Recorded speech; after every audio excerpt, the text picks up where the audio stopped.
Hola Luis, bienvenido a un podcast sobre Bitcoin. ¿Qué tal? ¿Cómo estás? Muy bien, muchas gracias. Muchas gracias por echar un rato para venir aquí a hablarnos de tu conocimiento y experiencia con mercados y economía.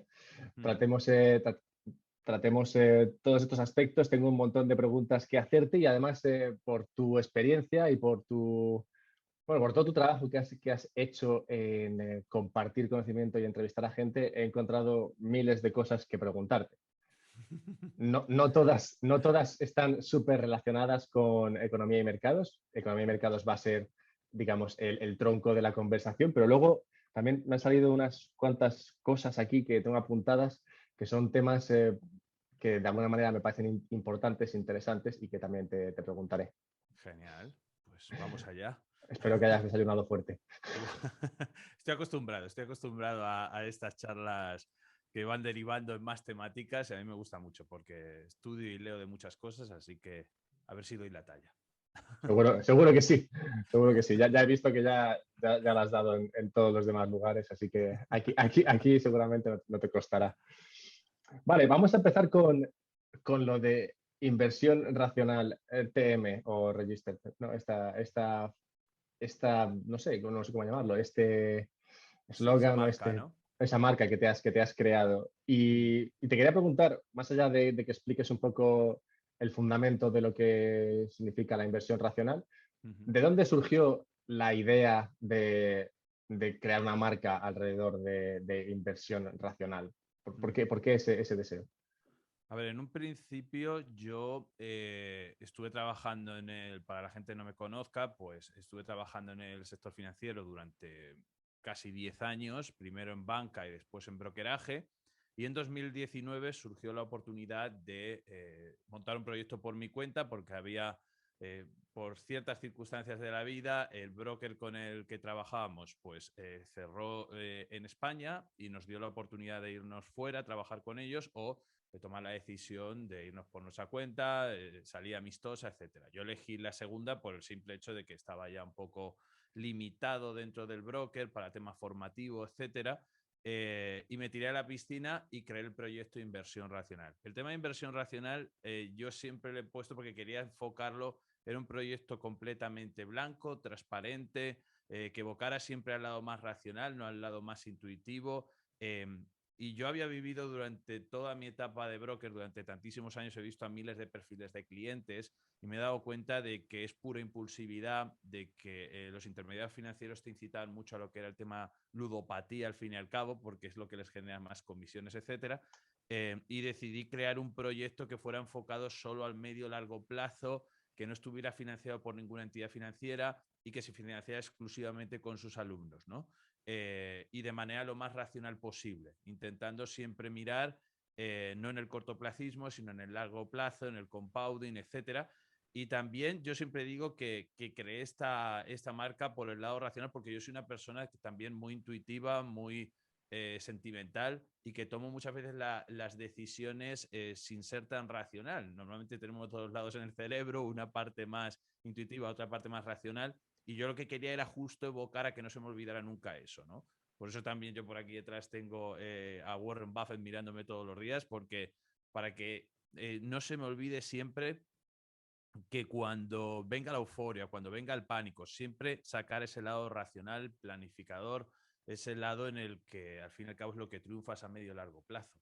Eh, yo a partir de esa idea, pues empecé a crear el propio proyecto. Al principio yo ya había estudiado lo que era value investing a fondo, había trabajado también tema de indexación, conocía el brokeraje desde dentro, conocía cuáles eran las herramientas más baratas y seguras para invertir, etcétera.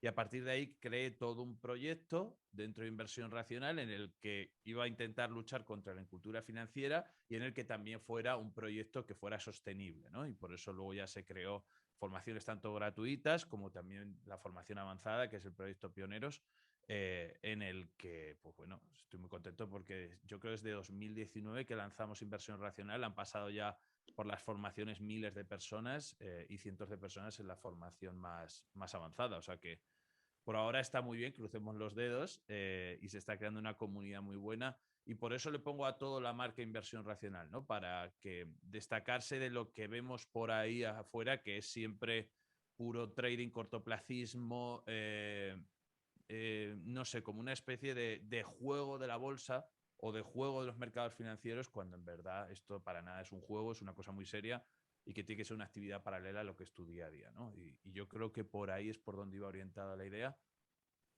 Y se va desarrollando poco a poco, porque hemos empezado por lo que serían mercados financieros, pero que bueno, se va desarrollando poco a poco y hacemos entrevistas con un montón de gente súper interesante y siempre con una perspectiva a medio y largo plazo. Y yo por ahora muy contento, la verdad. ¿Cuáles serían las claves de la inversión racional como tú la concibes y sobre qué activos tendría lugar? Pues a ver, la inversión racional tiene que ser en activos en los que tú puedas hacer por lo menos una inversión a largo plazo que sea no muy cara y que además esa inversión a largo plazo pueda componer fácilmente y que, entre otras cosas, no te requiera demasiado tiempo y que haya estado testeada durante los últimos 100 años, 50 años, ¿vale? ¿Qué pasa? Que hay, por ejemplo, en este podcast, ¿vale? Hablemos de Bitcoin, etcétera, pues el Bitcoin a lo mejor no cumple el requisito de lo que es el backtest, aunque ya va cogiendo cada vez más recorrido, pero intentar sobre todo instrumentos que tú puedas tener a la historia a tu favor, ¿no? Es decir, de que no sean esas puras novedades que de repente aparecen y desaparecen, modas, etcétera, sino que se haga una inversión que tú puedas testear, que puedas tener una rentabilidad dada y que puedas llevar un control del riesgo y un control de la liquidez. Otra de las cosas que yo me he encontrado cuando he estado profundizando el tema de inversiones era el tema de la importancia de la liquidez. Yo soy un fiel defensor de que actualmente estamos en una situación en la que el mundo es muy cambiante, en el que estábamos hablando antes de empezar con la charla, de que de repente vives en un sitio, como que de repente vives en otro, como que a nivel laboral todo cambia muchísimo. Y esa inversión tiene que ser en instrumentos que te acompañen a tu ritmo de vida, ¿no? Que te acompañen en tus viajes, que te acompañen en tu día a día. Y esa inversión racional rompe muchas veces a lo mejor con lo que son los estereotipos que nos venden de lo que es la inversión de por sí, ¿no? Porque hay una cosa que es importante, por lo menos en España, que es donde yo resido, hay una incultura financiera de base bastante grande y no tiene la culpa la gente. Pasa porque ni en las escuelas, ni en los institutos, ni en las universidades te enseñan a cómo gestionar tu dinero. Esto hace que la gente solo sepa invertir algo y tampoco de manera muy racional en vivienda y poco más, ¿no? Todo lo demás es un mundo que no existe. Y ahí es donde yo creo que están las herramientas más importantes de inversión. Ahí está, por ejemplo, renta variable, renta fija, ahí están instrumentos de fondos de inversión, planes de pensiones privados, otro tipo de instrumentos como, por ejemplo, criptomonedas o lo que sea, que tú puedas llevar a cabo a medio y largo plazo, ¿no? Ahí es donde hay que trabajar más, porque yo creo que la mayoría de la gente de a pie no conoce bien esos instrumentos. Cuando se los ofrece el banco, muchas veces desconfían porque no tiene ese conocimiento de base. Y ahí es donde hay que estudiar más, porque de verdad es muy racional. Invertir en bolsa, aunque la gente nos diga que es un juego, no es para nada un juego. O sea, las mentes más brillantes del planeta invierten en bolsa. Las personas más ricas del planeta se han hecho ricas, entre otras cosas, por el emprendimiento, por sus acciones y por la bolsa. Es decir, hay que estudiar bien todas estas herramientas, pero siempre saliéndonos, como hemos dicho, de una inversión muy racional. Es decir, pensando siempre en los números realistas y porque muchas veces esto es dinero por dinero y nos lleva a las emociones, la euforia o la depresión y no es así, ¿no? Llevar como una frialdad a la hora de invertir.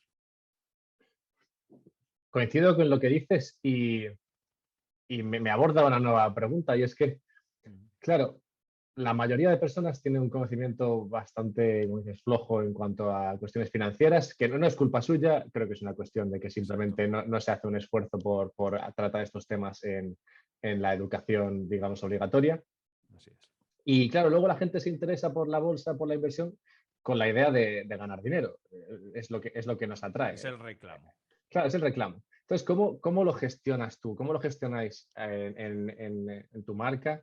Mm. Porque, claro, yo veo que hay como, sí, bueno, veo un problema y es que, claro, la gente se acerca a vosotros o a la cuestión de la inversión por ganar dinero rápidamente y vosotros les diréis, mira, esto no va de ganar dinero Esa es rápidamente. muy buena pregunta porque además yo es que, a ver, cuando yo trabajaba de broker, yo me dedicaba a la parte formativa, por lo tanto, he conocido a miles de personas y he formado a miles de personas. Eso significa que me encontraba con perfiles de todo tipo, no te puedes ni imaginar. Además, yo hacía también sesiones presenciales, online, etcétera.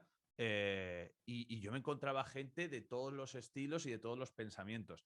Casi todo el mundo viene con una idea preconcebida de lo que es la inversión muy diferente a lo que es la realidad, ¿no? La gente viene por un reclamo y tampoco les culpo. De repente solo aparecen en las noticias de bolsa. No sé, la típica noticia que aparece siempre es Amancio Ortega le ha repartido X millones de dividendos por Inditex, ¿no? Esa es una típica pregunta, perdón, una típica noticia. Otra es, no sé, te encuentras publicidad en las redes que te pone invierte en Amazon por 250 euros y genera ingresos pasivos. Y tú dices, a ver, Ese lo veo ahora. Sí. que ese ya es deleznable, porque no explica que ese instrumento no son acciones, sino que lo están haciendo a través de un producto derivado que se llama CFDs y que además una acción de Amazon cotiza $3.500. ¿Cómo la vas a comprar por 250 euros? Es decir, lo que comprarás es una fracción de una réplica de un instrumento financiero que no es la propia acción, sino que es un derivado financiero. Es decir, y eso es lo que te estoy diciendo que falta, ¿no? Falta ese recorrido de entender cada uno de los instrumentos que pasan por ahí, ¿no? Y hay que hacer un trabajo ingente de formación en muchos puntos para que tengas una planificación correcta. Yo lo que intento en inversión racional o todo lo que se hace es siempre, yo le llamo lo que son la cuádruple C, que le llamo, ¿no? Que es conocimiento, control, capitalización y calidad. Es decir, intentar buscar sobre todo el conocimiento, adquirir el conocimiento para planificar bien y controlar bien tus inversiones, luego capitalizarlo todo, porque otro de los problemas es la parálisis que le pasa a la mayoría de la gente con el tema de la liquidez, que acumulan grandes cantidades de liquidez. Eso hace que pierdan a gran medida poder adquisitivo y esto hace de que al final no tomen ninguna decisión y la decisión que tomen al final sea errónea porque no tienen el conocimiento ni la planificación anterior y sobre todo que inviertan en cosas de calidad. Y eso es otra de las cosas que se olvida. Cuando vienen modas pasajeras, de repente se pone de moda una empresa, se pone de moda una criptomoneda, se pone de moda un fondo de inversión, se pone de moda cualquier cosa y la gente no lleva ninguna planificación, entra a bandazos, de repente toma esas decisiones de actuación y de repente luego a las 2 semanas se supone que son inversores a medio y largo plazo y a las 2 semanas o al mes cierran otra vez la operación porque no lo tienen claro. No hay planificación de por medio y eso se tiene que adquirir y se tiene que trabajar. Por eso la gente cuando me viene con una idea muy cortoplacista o con una idea engañada, lo primero que hago es poner la casa en orden, ¿no? Es decirles, vale, te voy a enseñar a cómo planificarte, porque yo no soy ningún asesor financiero, yo soy formador, pero intento enseñarles a que se planifiquen bien y qué pautas tienen que seguir dependiendo de su edad, de su perfil de riesgo, de su porcentaje de ahorro, de si tienen familia o no, dónde residen, si tienen X puntos, ¿vale? Para poner la casa en orden y a partir de ahí ya tomar decisiones financieras. Pero no antes, porque antes es meter bandazos que no van a ningún sitio, ¿no? Es muy importante hacer eso y luego ya enseñarte cómo buscar las mejores empresas del mundo, cómo poder invertir con la estrategia que tú quieras, seas una cartera permanente, seas inversión activa pura y dura, seas indexados, lo que sea, ¿vale? Pero primero la planificación yo creo que es a la gente lo que más le molesta. Y por eso yo mucha gente que se ha venido del trading, de lo que sería la inversión a corto plazo, se ha venido al proyecto y ha cambiado completamente su perspectiva y le ha dado, como me dicen los alumnos, más tranquilidad, ¿no? Es como que me dice, yo a mí la palabra que defino del proyecto que me dicen muchas veces es tranquilidad. Es decir, yo ya estoy trabajando, dedicándome a mi día a día y profesional y llevando esto de manera paralela sin tener que estar completamente estresado, ¿no? Pero todo eso es porque han hecho el trabajo antes. Si no han hecho el trabajo antes, entras a ciegas y eso te da mucha ansiedad. Es así. ¿Crees que es una etapa en alguna medida necesaria, la del trading cortoplacista? Porque sí que veo que muchas personas entran por el trading cortoplacista, por ganar tal, y se estrellan. Y si continúan, entonces van, digamos, aceptando que, oye, esto hay otra manera de hacerlo más tranquila, más sosegada. A ver, yo trabajaba de broker y yo he enseñado intradía, he enseñado corto plazo porque a nivel laboral era lo que me exigían. Es decir, dentro del broker a mí no me dejaban enseñar largo plazo por el simple hecho de que no generaba comisiones. Claro. Una persona que haga 10, 15 operaciones al año no genera comisiones. Lo que quieren es un trader intradía que te genere 300, 400, 500 operaciones. Es decir, y como bien sabes, cuantas más operaciones generes, más comisiones pagas. Si tienes una operativa intradía, también tributas más, porque directamente se te hace una erosión en el patrimonio muchísimo mayor. Y esto hace que sea la rampa para llegar al éxito sea cada vez más empinada, ¿no? Por eso, además, a nivel psicológico te exige muchísimo. Y yo, por ejemplo, cuando estaba dentro del broker, le enseñaba a la gente estrategias que de verdad les iban bastante bien, pero que psicológicamente no podían aguantar esa frialdad para no equivocarse, porque si tú sumas lo que es operativa intradía más apalancamiento, que es importante que para la gente que a lo mejor no lo sepa, el apalancamiento es invertir con más dinero del que tienes en la cuenta, tú con instrumentos como puede ser Forex, con divisas, como puede ser CFDs, otro tipo de instrumentos, pues te dejan, te permiten apalancarte. Claro, tú con una cuenta de 1.000 euros, 2.000, 3.000 euros, puedes operar como si llevaras 7.000, 8.000 euros.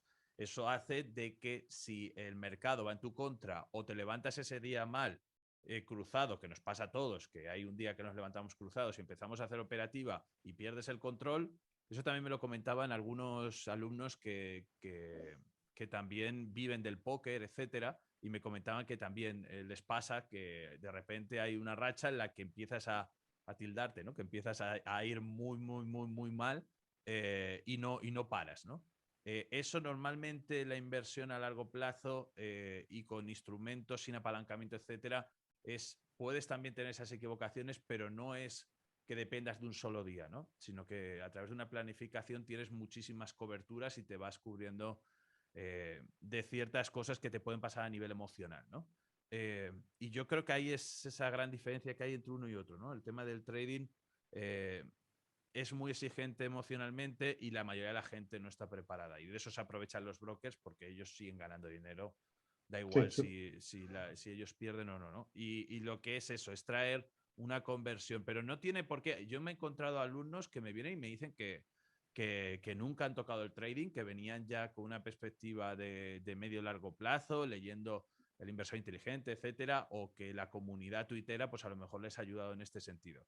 Pero son afortunados, porque cuando yo entré en 2000 en brokeraje a trabajar en 2010, 2011 y yo ya invertía antes, no había las herramientas que hay ahora ni de lejos. Es decir, cuando yo entré a los mercados en su momento, solo existía libros en castellano sobre análisis técnico o la mayoría sobre análisis técnico. Había algo tema value investing, pero casi todo era análisis técnico y todo lo que veías a tu alrededor era trading intradía. Por lo tanto, yo lo tuve que pasar y a mí no me fue mal del todo porque iba controlando, pero aún así no tiene nada que ver con lo que es inversión a largo plazo. Eh, y la mayoría de gente, a lo mejor millennial, de mi generación, también se encontró con eso, ¿no? Los de la generación Z a lo mejor ya se van encontrando ya con herramientas más enfocadas a medio largo plazo y tienen más acceso a más información. Pero nosotros o la generación anterior a la mía sí que nos encontramos con ese... Bueno, la generación anterior a la mía se encontró con las típicas acciones españolas de dividendo, etcétera. Cada uno pues va cumpliendo una fase y gracias a Dios actualmente hay una comunidad que está ayudando a mucha gente joven a mirar desde otro punto de vista la inversión, ¿no? Y bueno, yo intento aportar mi granito de arena también. Yo también empecé a trabajar en 2010 en un broker. ¿Ah, Así sí? que sí, eso tenemos ahí en común. Sí, yo era para bueno, no sé si lo conoces, N+1, No. que ahora se llama Lantra, creo, o algo así. Ah, Lantra me suena, sí, sí.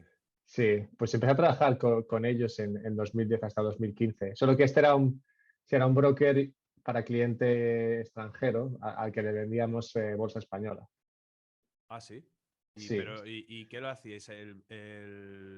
¿Teníais como una mesa de órdenes o le vendíais la propia plataforma y desde ahí operaban en el... no, nosotros vendíamos research y luego Ah, ejecutábamos vale. órdenes.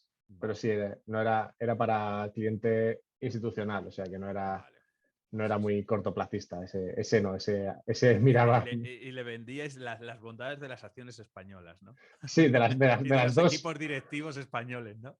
de las dos que podías venderle, más o menos. Sí, la verdad es que fueron 5 años muy interesantes. Sí, es curioso lo de la bolsa. Sí, sí. Hablando de bolsa, en tu Twitter tienes, yo diría que la gran mayoría de tweets que hablan de inversión se centran en acciones. Sí. Y, y nada, y estoy viendo una gráfica que mostraba que desde el año 1998, 97 o así, solamente ha habido dos caídas importantes, digamos, dos caídas prolongadas en la bolsa, que fueron la de después de la dot-com, que fue en años 2000 o así, y luego después de la crisis financiera de 2008. Todo el resto del tiempo ha ido hacia arriba. Y de hecho, desde 2008 hasta ahora, bueno, no hablo de la española, Hombre, hablo más de la americana. la pandemia no, la pandemia cayó un Sí, 50%. pero no ha sido una caída prolongada. Ah, Ahí, bueno, claro. pero eso tengo yo mis... Ahora te comento. Sí, no, porque yo fue una gráfica que vi y me llamó la atención, porque veías caídas prolongadas y veías dos en los últimos 20 años. Y eso me hizo pensar, hay un momento bueno para esto, para entrar en bolsa y no es ahora? ¿O no importa tanto el momento, importa más el análisis de las empresas? ¿Cómo lo ves tú? Yo creo que lo que más importa, lo más importante es la planificación, más que me refiero, la gente no me entiende cuando digo lo de planificación, pero si tú sabes que tiene una rentabilidad dada X la bolsa, vamos a poner un 10% bruto, a eso le restas la inflación y entre unas cosas y otras 7 y algo por ciento, ¿vale? Neto. ¿Qué pasa? Que va a haber épocas en las que si te cae un 30-40% la bolsa, son grandísimas oportunidades, como fue 2008, como fue el 2000, pero luego puede haber retrocesos también fuertes, como fue la pandemia global, como ha sido muchísimos casos de que de repente te cae, también creo que fue en 2000, no me acuerdo, para no equivocarme, pero también entre la franja de 2010 a 2020 también hubo alguna caída importante, creo que fue 2018. ¿Qué pasa? Que eso te cae un 10, 15, 20%, porque está intratable la bolsa, no en España, pero a nivel global, a lo mejor sobre todo si nos fijamos todos en Estados Unidos, ¿no? En el Standard Poor's 500, etcétera. Pues porque yo creo que cada vez se actualizan más rápido lo que serían las correcciones, ¿no? Es decir, cada vez estamos en una situación en la que se está poniendo muy de moda lo que es la gestión indexada, lo que son los fondos indexados, y estos fondos indexados tienen un perfil de inversores eh, que tienen esa perspectiva de planificación a medio y largo plazo. Y ellos con las caídas siguen aportando más. Cosa que en el pasado no había esta perspectiva o no era tan imperante esta perspectiva, ¿no? Y se hacían más agresivas. Además, también otra de las cosas que tenemos que destacar es que ya cada vez que hay una caída considerable, ha habido una actuación que antes no pasaba, que eran los bancos centrales, ¿no? Los bancos centrales no han parado de imprimir moneda y también de comprar activos financieros de todo tipo. Esto ha hecho que uno de los grandes beneficiados de esas actuaciones, por lo tanto, a nivel de valoración, sean las propias acciones, ¿no? La renta variable. Esto hace que, unidas todas las piezas, pues las correcciones, además de también la automatización de los mercados, hace que las correcciones cada vez sean más rápidas, ¿no? Que tanto caiga más rápido como también se recupere más rápido. Eh, Esto para un inversor a largo plazo a lo mejor es interesante coger ese propio timing, pero tampoco te tienes que preocupar demasiado. Si tú llevas una planificación de aportación X y te pilla en caídas del 20-30%, pues genial, como francotiradores. Pero si no encuentras eso, oye, pues disfrutar del viaje y seguir mientras tanto invertido. Yo lo que juego normalmente es con la liquidez. Es decir, yo actualmente pues tengo un 70% invertido y un 30% en liquidez. Si veo que no hay grandes oportunidades, como me has dicho, pues porque el mercado no corrige, como actualmente, que no para de subir, o porque las valoraciones están muy exigentes, yo sigo acumulando liquidez. ¿Qué pasa? Que esa liquidez a lo mejor no la despliego cuando cae solo un 50%, a lo mejor si cae un 20% despliego o un 15%. Y es más común de lo que la gente cree. O sea, un 15%, un 20% los mercados caen. Y muchas veces por X motivos, los que sean. Claro, acostumbrado a lo mejor a tema de criptomonedas que te cae un 30, 40%, 50% en cosa de un mes, no, esto no es así. Porque tiene otras implicaciones, ¿no? Y el mercado es más maduro y tiene más liquidez.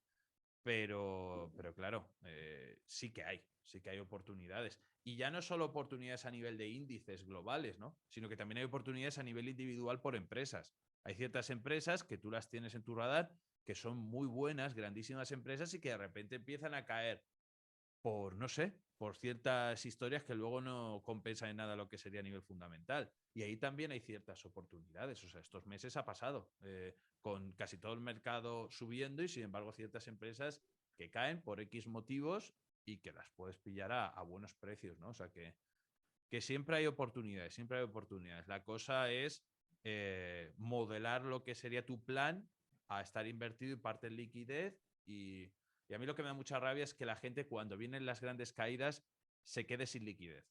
Y es porque no han hecho tampoco una planificación correcta. Siempre es importante tener algo de liquidez, tampoco muchísima para que no te mate el poder adquisitivo, pero siempre un poco, siempre está bien para poder atajar esos. Y siempre hay oportunidades. La cuestión es que tienes que tener esa paciencia necesaria. Muchas veces el no hacer nada es lo que te lleva al éxito. El no hacer nada, el estar sentado, tener tus inversiones ahí y ya está. O sea, no.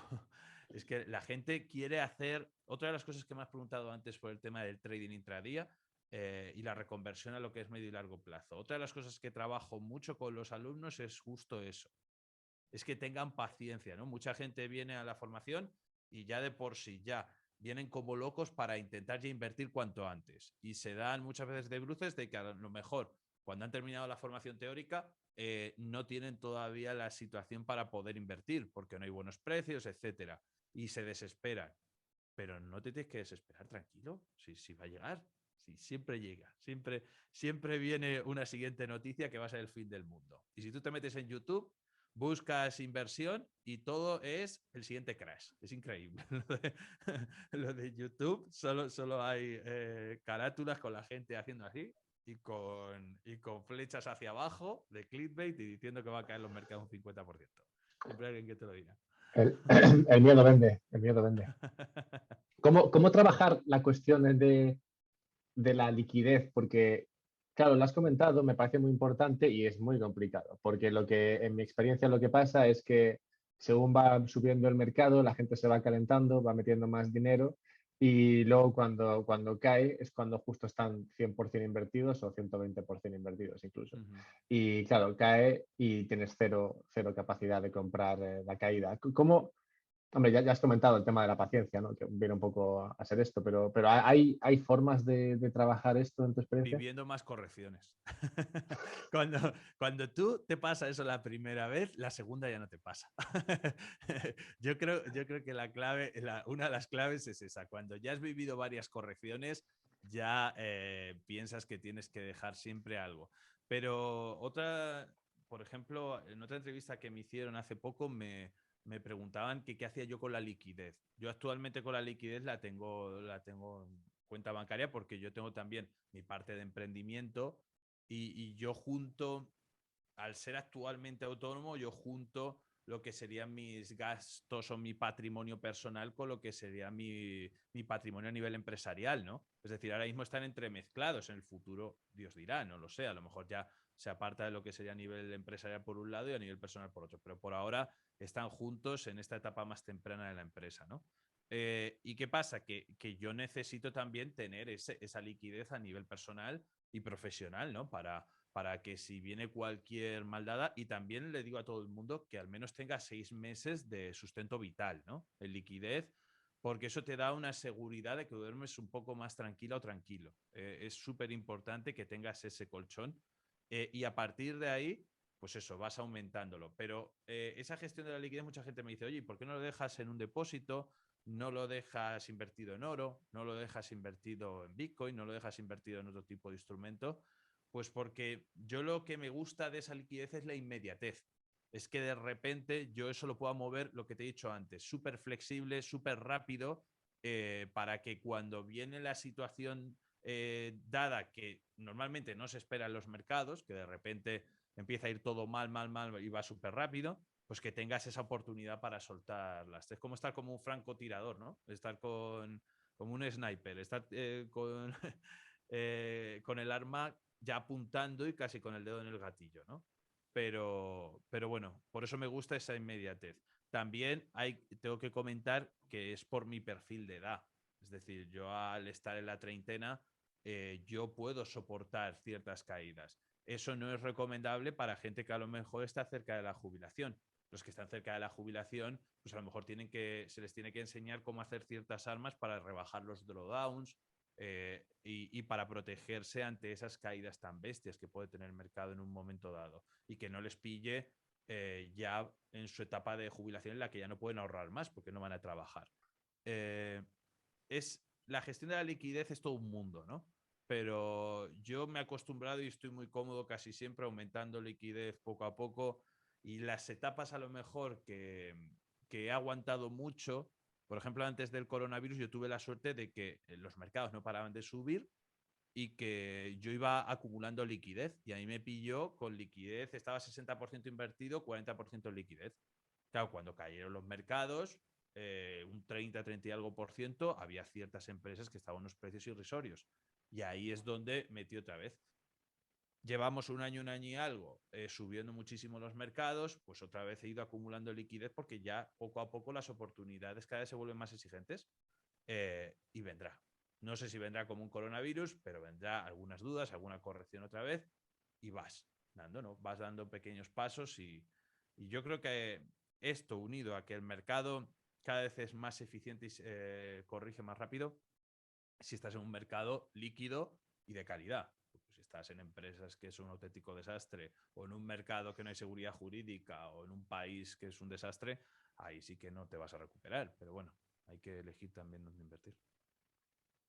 Una cosa que me gusta observar es cómo en las diferentes generaciones hay diferentes sectores y diferentes empresas que son las que marcan la diferencia. Ahora, claramente son Facebook, Amazon, Google, Apple, las que digamos, llevan la batuta, las que se manejan, las que manejan, digamos, el mercado. Y nada, me pregunto si tienes ideas, intuiciones al respecto de qué puede ser lo que venga después. Esto lleva, bueno, entre 10 y 15 años, digamos, y vete a saber, ¿no? cuánto les queda, pero intuyo, yo sí que pienso que igual que ha pasado hasta ahora, en el futuro veremos otras. Lo que no sé es si tú tienes alguna idea en este sentido. No, no tengo la bola de cristal. Si la tuviera, estaría encantado de invertir en las siguientes FANG, ¿no? Pero yo creo que las FANG, aunque todo el mundo hablemos de ellas y la mayoría de la gente recela un poco de ellas, porque dice, oye, son demasiado evidentes, ¿no? Invertir en ellas no tiene ningún, no sé, ningún glamour, porque es las que conoce todo el mundo. Pero es que yo he hecho un sobreesfuerzo en hacer análisis tanto cualitativos como cuantitativos de cientos de empresas, y lo sigo haciendo, y hay pocas empresas comparables a las Microsoft, a las Amazon, a las Facebook, a las Alphabet, etcétera, etcétera. Incluso Apple la puedes incluir también. Son empresas tan robustas, son empresas tan grandes generadoras de caja, son empresas tan líderes, unas ventajas competitivas tan fuertes. Es que yo creo que son las mejores empresas de la historia, para mí a nivel personal. Es decir, son empresas que, a diferencia de anteriores generaciones, que eran empresas que estaban muy endeudadas, menos flexibles, menos escalables, estamos en una economía en la que es una escalabilidad bestial, un efecto red bestial. Y estas empresas han sabido adaptarse muy bien, y competir muy, pero que muy bien, y seguir compitiendo muy, muy, muy bien. Unas empresas como, por ejemplo, Amazon, que sea una empresa de verdad monstruosa, con unas ventas monstruosas, y que aún así siga creciendo al 20-30% anualizado, que es dificilísimo crecer al 20-30% anualizado las ventas, es porque algo están haciendo muy, pero que muy bien, de manera muy, muy, muy eficiente. ¿Cuáles serán las siguientes? No lo sé. Está muy complicado todavía desbancar a estas. A estas les queda todavía recorrido. Lo comentaba el otro día en Twitter de que estaba leyendo un libro sobre Bezos, sobre una investigación sobre Bezos, y hablaba, creo que era en los años 2000, de que, bueno, Amazon no tiene, comentaba en una entrevista, Amazon no tiene tampoco ningún mérito porque lo que estamos haciendo es seguir a un mercado que es el mercado de Internet que no para de crecer y nosotros lo que hacemos es mantenernos en ese mismo crecimiento. Estaban haciendo algo más, ¿no? Que solo eso, pero lo comentaba y justo ahora, con el tema de la computación en la nube, está pasando algo parecido. Estas empresas se han posicionado otra vez muy bien en un mercado en el que está en plena expansión, en el que van a salir multitud de oportunidades y que estamos en una etapa temprana, aunque la gente crea que no, están muy bien posicionadas y les va a pasar lo mismo que con el tema de Internet. O sea, estas Microsoft, estas Google, estas Amazon, están también posicionadas que en un crecimiento potencial del propio sector tan grande, ellas con poco que sigan el ritmo, van a cazar también o van a seguir cazando mucho crecimiento durante la siguiente década. Por eso, las únicas amenazas que pueden venir a estas empresas para que puedan ocupar las otras es el antimonopolio, ¿no? Los famosos juicios antimonopolio, porque están cogiendo muchísimo poder y claro, una Amazon, si ya de por sí es monstruosa, si sigue creciendo al 20-30% anualizado durante los siguientes 5 o 10 años, el tamaño va a ser descomunal, ¿no? Y se va a meter en tantos sitios que tarde o temprano va a llegar el Estado a ajustarlo, como pasó con Microsoft en los años 90. Pero yo creo que veremos más tensiones por ese lado que por el propio negocio fundamental, porque yo creo que las empresas siguen creciendo todavía para los siguientes 5 o 10 años a unos niveles enormes. Y cuando lleguen esas leyes antimonopolio, vamos a ver si las surcan fácilmente y aparecen otros competidores. Pero por ahora están todos muy lejos de estas 5. Están muy, muy, muy lejos todavía. Si no son equities, o sea, si no fuera las equities, si la persona no está interesada en invertir en acciones, ¿qué otros activos te parecen interesantes? A ver, es que acciones son muy buen activo. Es que las acciones son muy buen activo. Es que poder invertir en las mejores empresas del mundo de la manera lo más limpia posible. Yo es que siempre comento con otros amigos que se dedican al tema de la inversión, comentábamos esto de si te quieres ensuciar las manos, ¿no? Hay como diferentes niveles de poder ensuciarte las manos para poder invertir. El nivel que menos te ensucias es más o menos la bolsa, si sabes manejarla bien, lo que pasa es que necesitas de mayor conocimiento. Luego estaría tema inmobiliario, ¿no? Que también, al fin y al cabo, a mí lo que me gusta es invertir en activos que generan rentas, ¿no? Que le puedes calcular el valor intrínseco. Es decir, un activo que no genera rentas tanto de manera interna con reinversión como de manera externa, dándote dividendos o alquileres, etcétera, es muy complicado traer al valor presente y calcular su valor intrínseco. Muchas veces estás más especulando con el precio que lo que es hacer un análisis fundamental. Pero, por ejemplo, el inmobiliario sí que te deja hacer eso. Lo que pasa es que te tienes que ensuciar más las manos en muchas cosas. Lo primero, en el tema de la propia compra de los inmuebles. Lo segundo, en la iliquidez. Lo tercero, en la gestión de los alquileres. Lo cuarto, en los impuestos, que son muchísimo mayores que, por ejemplo, en la renta variable. O sea, te tienes que ensuciar más las manos y además también te apalancas. Es decir, para tú comprar un piso, la mayoría de la gente lo hace con hipotecas. Hace la entrada y hace la hipoteca. Y esa hipoteca tienes que ajustar que parte de tu trabajo futuro va a ser para quién, para ese banco, ¿no? Para devolver ese préstamo. Y que si vienen malas situaciones o caídas del mercado inmobiliario, pues te puede también pillar con esa liquidez, que yo lo he vivido en mi propia familia y que lo sigo viviendo, de esa liquidez extrema, ¿no? Porque nuestra generación, la generación anterior a nosotros, tenían grandes cantidades de capital ¿en qué? En inmobiliario, ¿no? Y se han quedado muchos en liquidez. Y luego ya estaría el último, que es el emprendimiento. Invertir en emprender, ¿no? Es decir, en una idea. En este caso yo invertí en inversión racional, o en Proyecto Pioneros, que es la formación, etcétera, pero cada uno tiene un proyecto. Ahora lo bueno es que con Internet tienes acceso a multitud de vías de monetización, es decir, de monetización de todo tipo. Puede ser con un canal de YouTube, puede ser con un podcast, puede ser, no sé, en Fiverr, trabajando y haciendo trabajos de todo tipo a nivel creativo, puede ser en cualquier sitio, ¿vale? Es que hay zonas de monetización en cualquier sitio. ¿Qué pasa? Que hay gente que lo toma como un ingreso extra, pero hay gente que se lo toma muy en serio y va al emprendimiento puro y duro. Pero ahí te encontrarías también con bastante fiscalidad, con bastantes requisitos, con bastantes costes también al principio para montarlo, etcétera. Y sobre todo costes permanentes. Pero y también te requiere mucho más tiempo, pero yo creo que es lo más rentable que hay. Es decir, si tú emprendes bien, supera todo lo demás, ¿no? ¿Qué pasa? Que ¿existe vida fuera del equity? Por supuesto. Lo que pasa es que te tienes que manchar más las manos, ¿no? Te tienes que ir más al barro, pero tiene su recompensa si lo haces bien. Yo lo que sí que diría a la gente es que tenga mucho cuidado con apalancarse y que no se tomen a baladí el tema de la deuda. Que la deuda ahora está muy fácil, ahora la deuda, ahora la gente después del coronavirus empieza ya a despejar dudas y decir, y está empezando a haber en las grandes ciudades un boom inmobiliario otra vez y la gente se está endeudando con fuerza y hay que ir con ojo también, porque la deuda es muy, muy, muy peligrosa.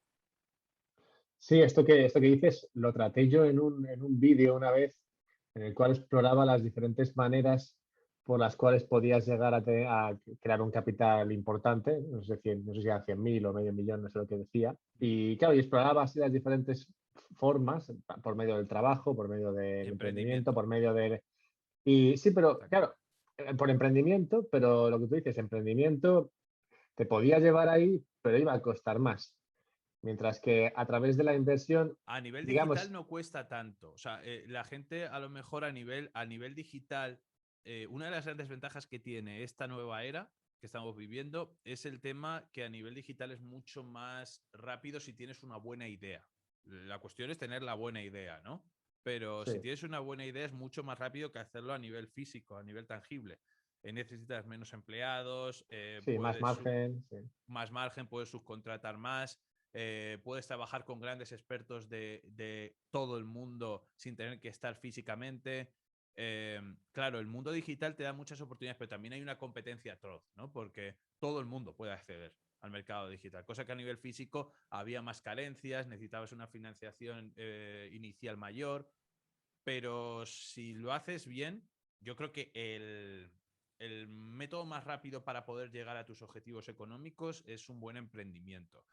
Pero ese buen emprendimiento hay otra cosa que pasa y es que cuando esos emprendedores luego les empieza a ir bien, si no tienen cultura financiera, empiezan a sufrir bastante porque tienen grandes cantidades en liquidez que empiezan luego a perderlas. O sea, yo he alucinado con un montón de alumnos que me vienen y que son grandes empresarios, que son muy exitosos a nivel ejecutivo, que tienen una profesión en la que son unos auténticos cracks, pero que sin embargo, a nivel de sus propios ahorros que van generando por su éxito, no saben gestionarlos, ¿no? Y yo creo que es una pieza fundamental también tener eso, ¿no? Esa inversión más tranquila que puedas combinarla con lo que es tu actividad empresarial o profesional, etcétera, ¿no? Como freelance o lo que tú te dediques.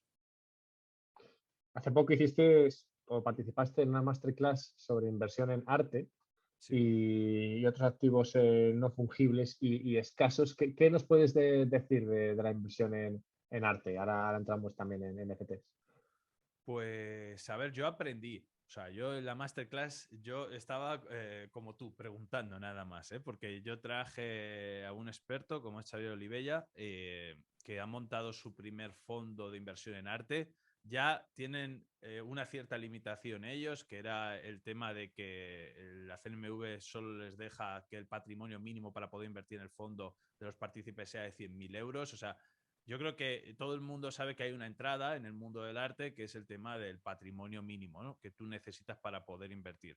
Lo que me comentaba él era que las obras que están por encima de 100.000 euros son las que de verdad puedes traquear y puedes ver una rentabilidad dada y que fuera de esos 100.000 euros para abajo, hay un mundo enorme de artistas, pero que es bastante arriesgado invertir en ellos. Se puede comparar casi a lo que es invertir en startups o incluso peor, ¿no?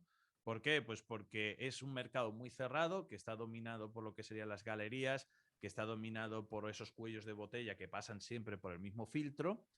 Y claro, ahí es donde vienen los problemas de que la mayoría de los artistas no llegan a ganar el suficiente dinero para poder dedicarse a ello. Y también me comentó que había una estrategia que seguía en el fondo, que era invertir en artistas que estén ya en una edad cercana a la muerte, ¿no? Y le dije, es un poco macabro esto, ¿no? Pero es así, es que decía que cuantitativamente se revalorizan tantísimo las obras cuando un artista fallece, que es por el simple de la La publicidad, ¿no? escasez, y la escasez también. Y la escasez, que ya se acabó, es decir, ya no va a poder crear más obras. Es un poco, el mercado del arte es un mercado que para los artistas de verdad chapó por ellos, ¿eh? Porque, por ejemplo, mi pareja es profesora y tal, pero también es pinta y ha hecho exposiciones, etcétera, y se le da bastante bien. Pero es un tema muy complejo porque tienes que dominar muy bien el arte del marketing, de la escasez y el de la edad, ¿no? Y eso es muy difícil de conseguir. Y además, meterte en ese círculo de galerías o de retroalimentación positiva que te metes en el arte. Pero ha surgido una nueva disrupción, como en todo en el mundo, que es lo que me estabas comentando antes, que son los famosos NFTs, que ahí puede haber algo de oportunidad, aunque, bueno, tiene sus carencias también. Sí, es que eso, por eso quería juntar un poco los dos. Aunque que puede ser, bueno, mucha gente los une tranquilamente o sin pensarlo dos veces. Yo dudo un poco más. Y es que, claro, el tema de los NFTs y la escasez en el arte es interesante porque cuando tú analizas lo que ha pasado con los NFTs, lo que ha habido es bueno, una demanda brutal y la capacidad del mercado de satisfacer dicha demanda, ya que crear NFTs, por las razones que sean, ya sea porque cualquiera puede hacerlo o porque es un mercado global, pues ha llevado a que sí, se pueda crear tanto arte como la gente está dispuesta a demandar. Y claro, eso al final lo que lleva es a una caída, porque al ¿Y no, final... y no crees que está habiendo también con esos NFTs como una especulación grande por gente, nuevos millonarios de Bitcoin? Es decir, por gente que a lo mejor tiene dinero en criptos, no lo quiere Mm. pasar a dinero fiat y lo que está haciendo es se le acaban las formas de invertir.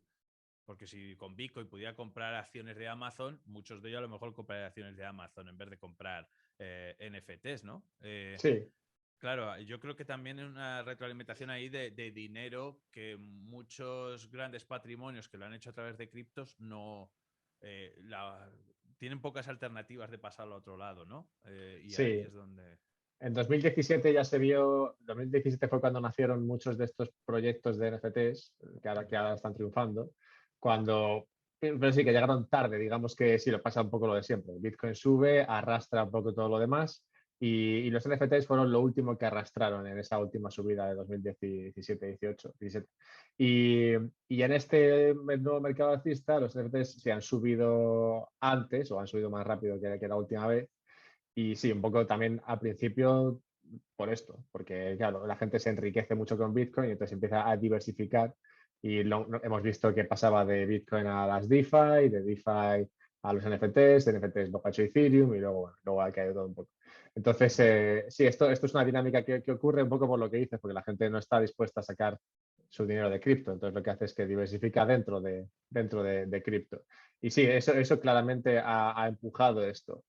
Pero claro, luego una vez que lo ha empujado y se ha creado y eso ha empezado a subir, la subida atrae a más gente y mayor demanda atrae a mayor número de personas a crear NFTs. Y claro, puedes crear tantos NFTs que al final la escasez no es palpable, porque hay tantos que en serio puedes satisfacer la demanda 80 veces si quieres. Y claro, eso al final lo que hace es lastrar el precio o cargárselo directamente. Entonces, no sé hasta qué punto podemos hoy día equiparar el arte físico normal Yo, a los NFTs. Yo una de las preocupaciones que le comentaba a Xavier era, no sé, corrígeme que a lo mejor tú sabes más que yo sobre esto. No sé si los NFTs solo están soportados bajo la red de Ethereum o si también puedes comprar NFTs soportados en otro tipo de red que no sea fuera de Ethereum. Se puede, al final da igual donde tengas el registro, Vale. pero sí, donde están, digamos, de moda, donde está la mayoría es en Ethereum. Luego hay otros. Claro, que luego me viene, por ejemplo, yo invité a Adolfo Contreras a Proyecto Pioneros para hacer una charla en el grupo avanzado y él me decía que no existía otra criptomoneda que no era Bitcoin, ¿no? Que todo lo demás alrededor que le veía cierta utilidad, pero que al fin y al cabo no tenía esa escasez, ¿no? Que era el mundo Bitcoin. Eh, claro, y ahí es donde me empiezan a surgir las dudas, ¿no? Vale, venga, si yo lo tengo soportado en una red y esa red solo tengo el tipo de cambio de este, porque ha pasado con otras altcoins, que de repente tienes el tipo de cambio solo en una moneda dada, en Ethereum, y también esa iliquidez, ¿no? Que puede tener esos NFTs cuando todo esto pase. Eh, claro, a mí es una de las cosas que más me preocupan, pero sin embargo, lo que es la idea me parece muy bueno. O sea, es decir, y ya a mí lo que más me gustó de ese tema fue el tema de los royalties. Es decir, de que tú crees el NFT y en ese NFT lo que sea un porcentaje al creador siempre le va a llegar por esas transacciones futuras del NFT. O sea, tú imagínate que tú eres un artista, que creas una obra de arte y que normalmente, yo qué sé, mi pareja cuando ha vendido una obra de arte ya olvídate de ella, es decir, ya la tiene el propietario. Aquí, sin embargo, no, aquí siempre tendrías un porcentaje. Pues tú imagínate los descendientes de esos artistas que tengan también esos derechos percibidos, ¿no? Y así que se puede hacer una transmisión de riqueza. A mí eso sí que me gustó mucho, el tema de incluso poder crear productos digitales, ya no sea arte, sino otro tipo de productos digitales en el que puedas utilizar la tecnología para poder cobrar esos royalties futuros, etcétera. Ahí por esa parte es por lo que me llamó la atención el tema. Luego hay otras derivadas que no llego a entender y que es pura especulación, ¿no? Pero bueno, es un mercado incipiente que puede hacerle mucha sombra a lo que es el mercado de arte actual. Y como me comentaba Xavier, de repente puedes tener en tu casa arte digital, es decir, tener un cuadro, pero no un cuadro a nivel. Y me van a decir, no, pero entonces tú ese arte digital lo puedes copiar y tienes el mismo. Y dices, ya, pero el certificado lo tienes tú, es tuyo. Es decir, si al fin y al cabo es la escasez, es como, no, ¿por qué te vas a comprar unas Nike? ¿Por qué te vas a comprar que solo hay una tanda de 40, 50, si hay otras que son casi iguales? Ya, claro, pero esa es la edición limitada, ¿no?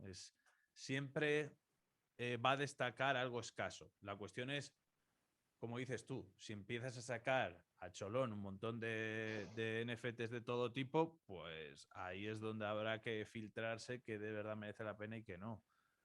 Es un mercado que todavía va a haber muchos bandazos hasta que Sí, se ponga a prueba, ¿no?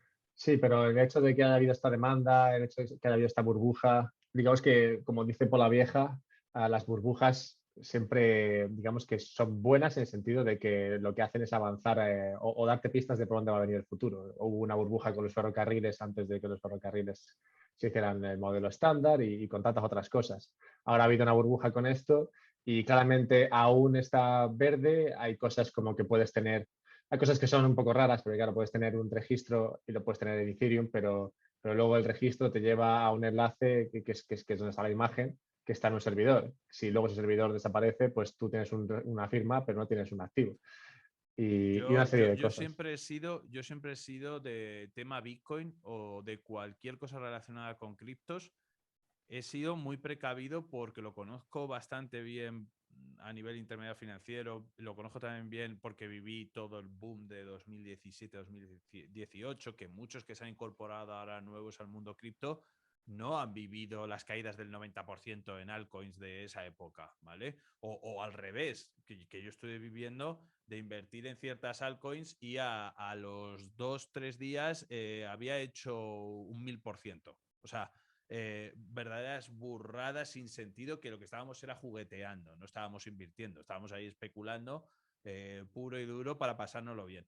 Pero ¿qué pasa? Que este mundo cripto, uno de los problemas que a mí más me surge cuando yo lo paso por el filtro de lo que has dicho de inversión racional que hemos comentado antes, es el tema de la seguridad. A mí lo que más me preocupa, con diferencia, y se lo comentaba a Adolfo, que trabaja en Prosegur Crypto y tal, y que se dedican a esto, la seguridad, a mí lo que más me preocupa con diferencia es la curva de aprendizaje que necesitas para tener seguros NFTs, criptos de todo tipo, Bitcoin. Yo creo que la gente no presta demasiada atención a eso y creo que es lo más importante, ¿no? Tener una seguridad, porque yo es que he conocido tantos casos de amigos míos que han tenido problemas de seguridad con esto, que la gente dice, no, pues yo las compro en Binance y ya está. No. No, hay, hombre, hay, hay grados, hay grados. hay Bueno, grados. como puedes apuntar o entender por el título de mi podcast, aquí somos de Bitcoin y yo soy de Bitcoin porque Bitcoin para mí Por eso te lo comento.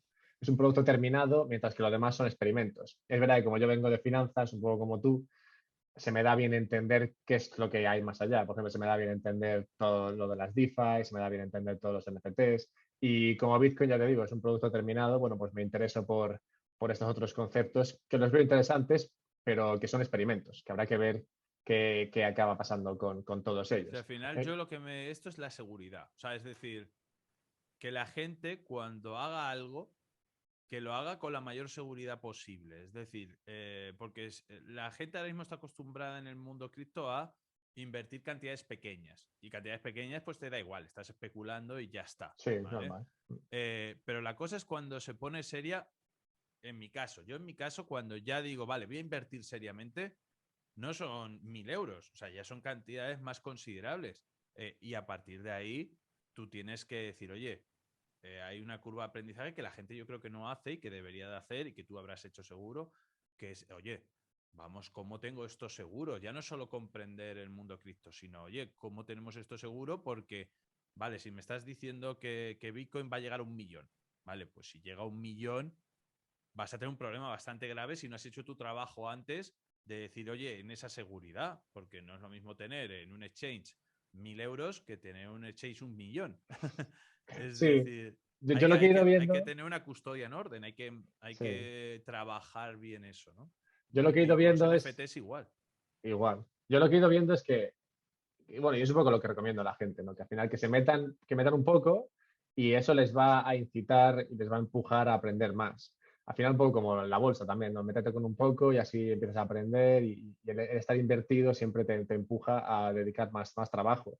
Y sí, es lo que he visto en la mayoría de personas, que al principio entran con 300 euros en Coinbase o 300 euros en Binance y luego cuando empieza a tener un poquito más de dinero, nace algo en ti de, oye, ¿qué pasa? ¿No? Porque además en Bitcoin, a nada que sigas a dos, tres personas, todos insistimos siempre con lo mismo.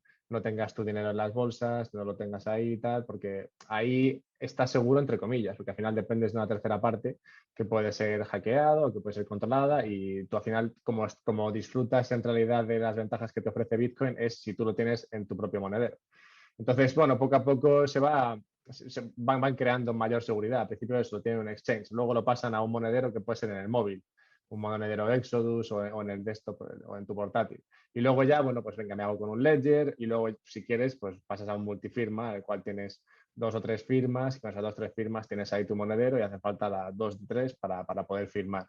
Y sí, no sé, es un Pero es un camino de camino de responsabilidad. aprendizaje. Sí, Pero es es que un es un camino de camino, aprendizaje. Y es la un gente, yo camino. creo que la mayoría se queda solo en el primer paso. Y yo soy muy concienzudo y a mí es una cosa que yo entiendo, la tesis, que yo la he vivido y que yo tengo que comentar, que ya lo he comentado también en otras charlas que he hecho y tal, de que yo tuve en su momento criptos y con muchas altcoins para hacer, pues eso, jugueteo cuando estábamos todavía en el broker, porque nos lo pasamos muy bien, hay que entre los compañeros haciendo monadas con las Tron, las Lend en su momento, con todas estas. Eh, y luego con estas estaban ahí muertas, luego se recuperaron ahora con estas últimas subidas, que una de ellas hizo un por 30 y recuperó todo lo que había habido las caídas y ahí cerré y lo metí en bolsa, pero no estaba, lo mío era un jugueteo y yo sé que es muy serio el tema de invertir en Bitcoin y sé que te lo tienes que, tu círculo de aprendizaje tiene que ser muy alto para llegar a tenerlo de manera segura. Y si tú quieres invertir solo en tema Bitcoin, pues claro, es lo que has dicho, tienes que seguir ese paso de, oye, paso a paso, uno tras otro, para llevar ya una inversión en orden, ¿no? No... Sí. Pero Yo, bueno, es poco a poco. yo que he pasado por todas las etapas, puedo decir que al principio es un poco raro cuando estás firmando tu primera transacción con un ledger, con un monedero externo de estos. Sí. Empieza, es un poco raro, dices, bueno, no sé, tengo aquí un USB que tiene una pantallita, tengo que buscar aquí no sé qué la firma y parece que dices, si esto funciona va a ser magia.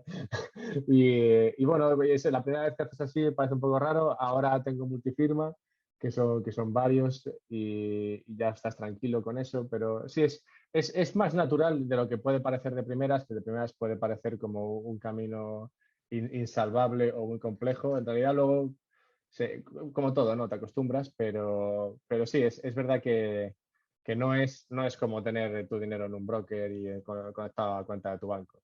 Eso es mucho más limpio. Pero Sí, bueno, vamos a otra cosa que te quería preguntar. sí. Age of Empires.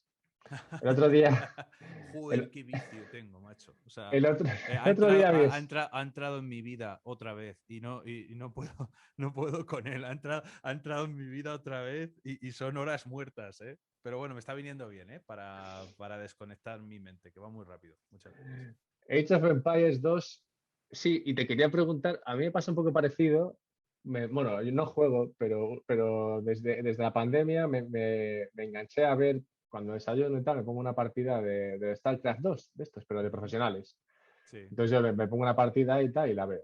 Y, y sí, me pregunto si tú opinas si los juegos a los que jugamos o sea, dan pistas sobre cómo vemos el mundo. O sea, ¿por Sí, qué a sí. ti y a mí nos gustan ese tipo de juegos? Por la estrategia Sí, y la planificación, si es así. O sea, a mí Age of Empires me gusta justo por eso, por la planificación. Yo cuando más disfruto, mira, te voy a decir una cosa, para que veas ya hasta qué punto. O sea, yo me pongo a jugar al Age of Empires, la gente que a lo mejor no conozca Age of Empires, pues es un juego de estrategia de, no sé cómo, medieval o no sé, con un montón de... Es que no sé cómo describirlo, pero bueno, es un juego de estrategia muy antiguo, que además yo soy un poco boomer ya casi, ¿no? Con Age of Empires 2.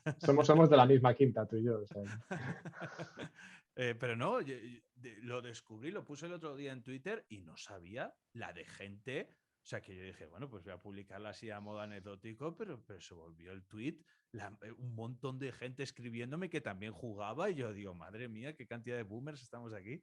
Pero la verdad, fuera de bromas, es un juego que por la simple estrategia te hace estar muy concentrado, pero además es como que la propia economía está muy relacionada también con lo que es el tema de la inversión, el tema de hacer ciertas acciones para que eso renderice o como si dijéramos te diera ese dinero para llevar a cabo otras etapas, etcétera. Yo creo que esas conexiones, igual que muchas veces cuando la gente también, muchos inversores juegan también al póker o les ha gustado el póker, porque son juegos de estrategia, ¿no? Son juegos que son como un reto mental en el que también son competitivos, compites contra otras personas y eso es muy parecido a lo que sería también el mundo de la inversión, ¿no? Es un reto de, a ver, quién encuentra la mejor oportunidad, la administra y la planifica mejor y después todo esto lo lleva a cabo a nivel competitivo, ¿no? Y yo creo que ahí es donde puede ser interesante, pero me llamó mucho la atención eso de que muchos inversores le gustara también el Age of Empires. Es llamativo. estoy igual, estoy igual. A mí digo, me gusta el StarCraft este, que es parecido. Me gusta porque no se pueden imprimir los minerales. Hay una cantidad fija de minerales. Y a mí, Escasez, ¿no? La escasez. escasez programada me parece un planazo, sin inflación de Sí, ningún sí. tipo. Sí, sí, sí, sí. Vale, no, pues sí, yo creo que es verdad que los juegos a los que jugamos dicen algo sobre cómo vemos el mundo. Me alegro de que tú lo veas igual.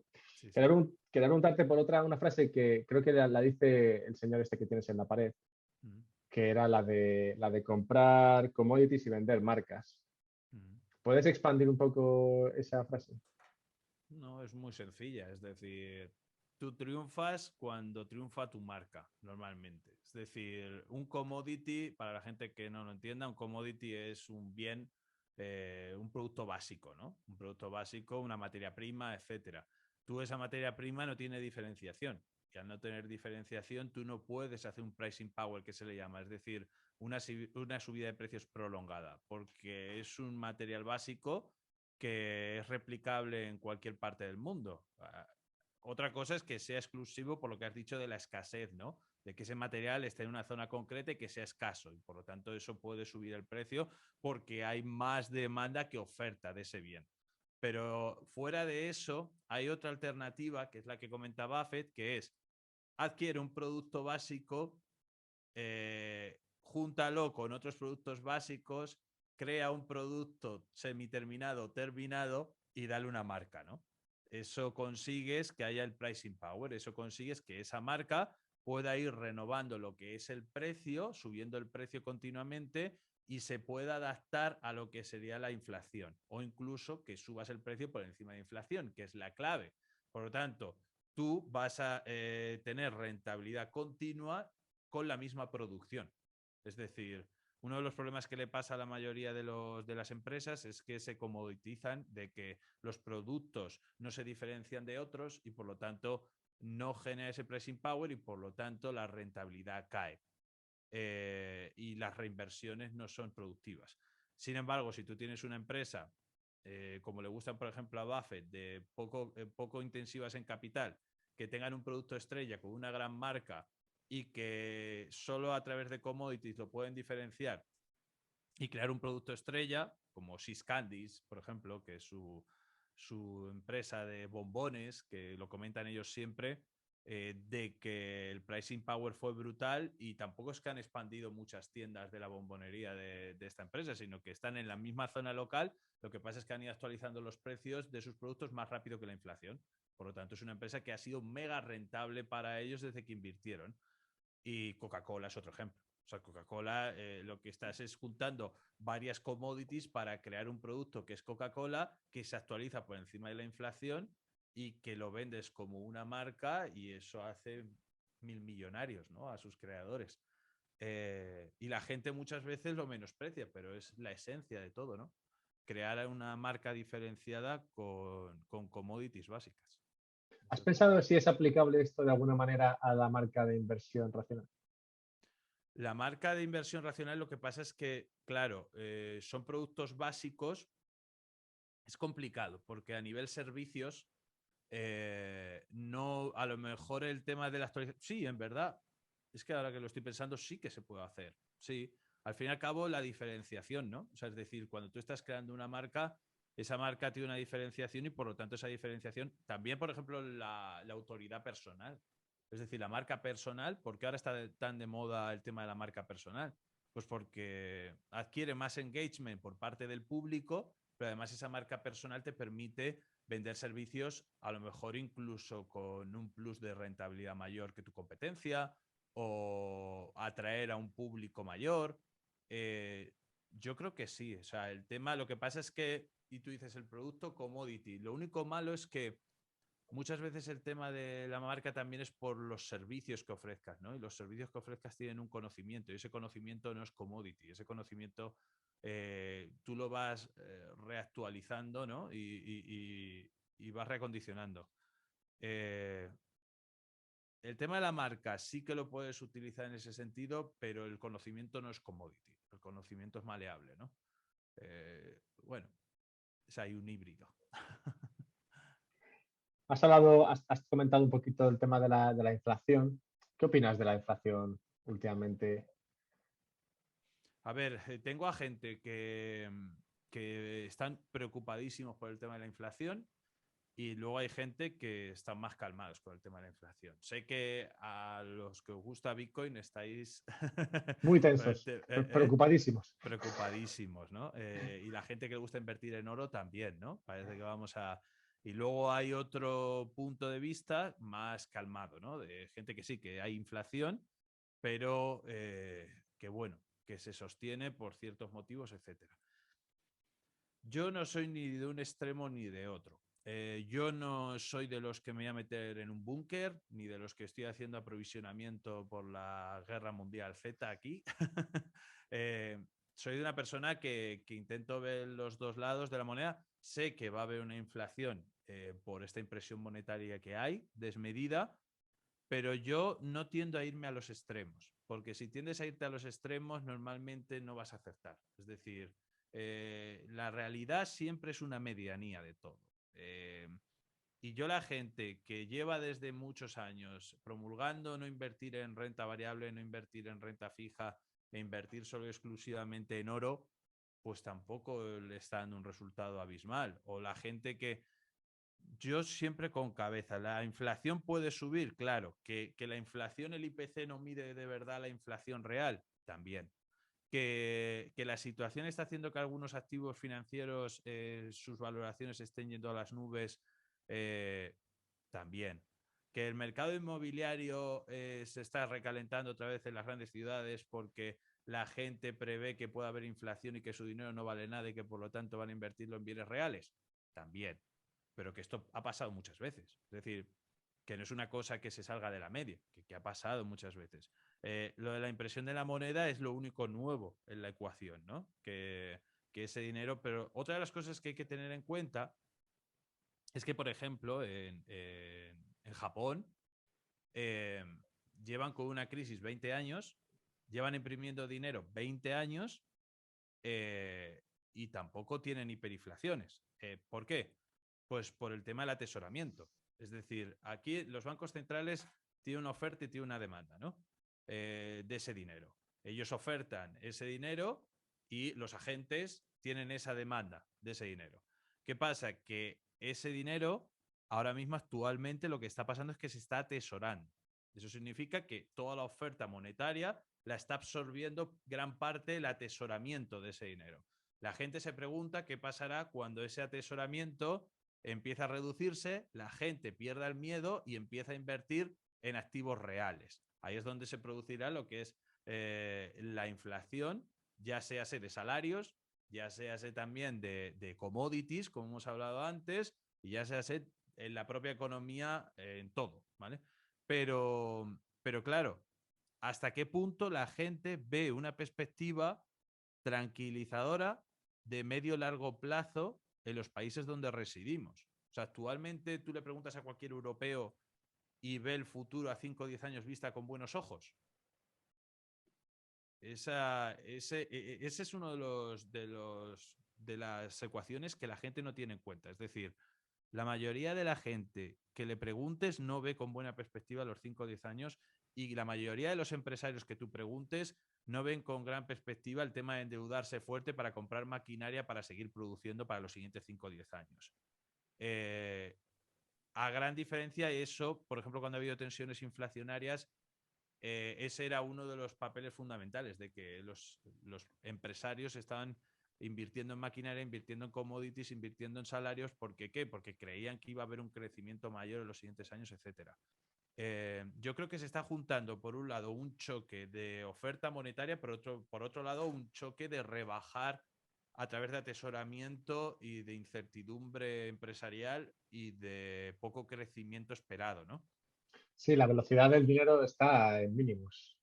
Por eso te digo que ahí lo estuve comentando en otro podcast con Fernando de Píldoras del Conocimiento y con Emérito, estuvimos hablando de esto y el tema de la velocidad del dinero es un papel fundamental, pero es más, es entender qué está pasando a nivel empresarial. Si yo creo que todo esto lo mueve la propia función empresarial y si la función empresarial la ves temerosa, la ves poco incentivada, no van a tensionar demasiado lo que son los commodities y no van a tensionar demasiado. Otra cosa es en Estados Unidos, que en Estados Unidos ahí sí que la cosa se puede desmadrar un poco más.